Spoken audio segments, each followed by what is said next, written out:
السلام علیکم پیارے بچوں، بین باکس میں خوش آمدید۔ آج جو ہم کہانی سنیں گے اس کا نام ہے غریب لکڑہارا۔ کسی گاؤں میں فضلو نامی محنت کش رہتا تھا۔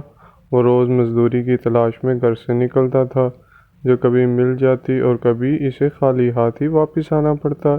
اس کی آمدنی کا کوئی مستقل ذریعہ نہ تھا۔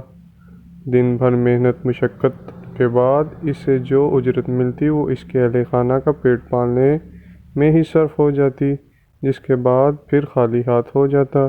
اسی طرح وقت گزرتا رہا اور اس کے بچے بڑے ہوتے گئے۔ اب ان کی ضرورتیں اس کی قلیل آمدنی سے پوری نہیں ہوتی تھی۔ اس آمدنی کا دار و مدار مزدوری ملنے پر تھا۔ اسے کئی روز تک بے کار بیٹھنا پڑتا تھا۔ ضرورتیں بڑھنے کے بعد اس کی بیوی نے اس سے کہا، اب آمدنی کا کوئی مستقل ذریعہ تلاش کرو۔ بچے بڑے ہو رہے ہیں، ان کی تعلیم اور دیگر ضرورتوں کے لیے بھی پیسے کی ضرورت پڑے گی۔ محنتی تو وہ تھا ہی۔ بیوی کی بات سن کر اس نے فیصلہ کیا۔ اگلے ہی روز بازار گیا۔ اس کے پاس جو تھوڑی بہت رقم تھی اس سے ایک کلہاڑا خرید لایا۔ اس کے گھر کے قریب ہی جنگل تھا۔ اس نے وہاں سے لکڑیاں کاٹی اور بازار لے جا کر فروخت کر دیں۔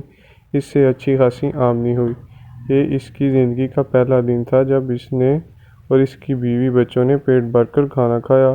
لکڑیاں کاٹنے کا کام اس کا مستقل روزگار کا ذریعہ بن گیا۔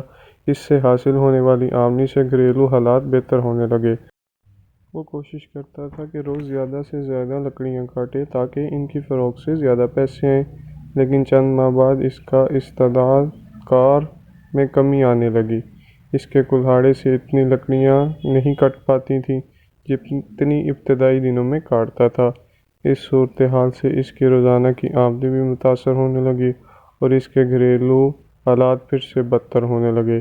اس کی بیوی نے اس سے سبب پوچھا تو اس نے بتایا کہ اب اس سے پہلے کی طرح زیادہ لکڑیاں نہیں کاٹی جاتی، حالانکہ وہ تمام دن محنت کرتا ہے۔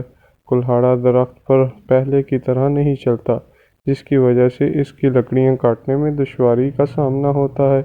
اس کی بیوی نے انتہائی سوچ بچار کے بعد اپنے شوہر سے پوچھا کہ اس نے کلہاڑا خریدنے کے بعد کتنی مرتبہ اس پر دھار لگوائی ہے۔ فضلو نے جواب دیا، اسے دھار لگوانے کا خیال ہی نہیں آیا۔ دوسری بات یہ کہ اگر میں کلہاڑا تیز کرانے جاؤں گا تو لکڑیاں کس وقت کاٹوں گا؟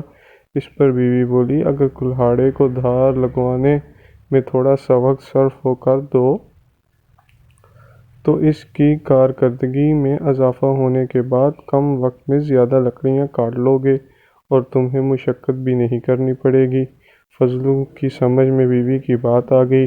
اس کے بعد وہ باقاعدگی کے ساتھ کلہاڑے پر دھار لگوانے لگا، جس سے اس کی کارکردگی پہلے جیسی ہو گئی۔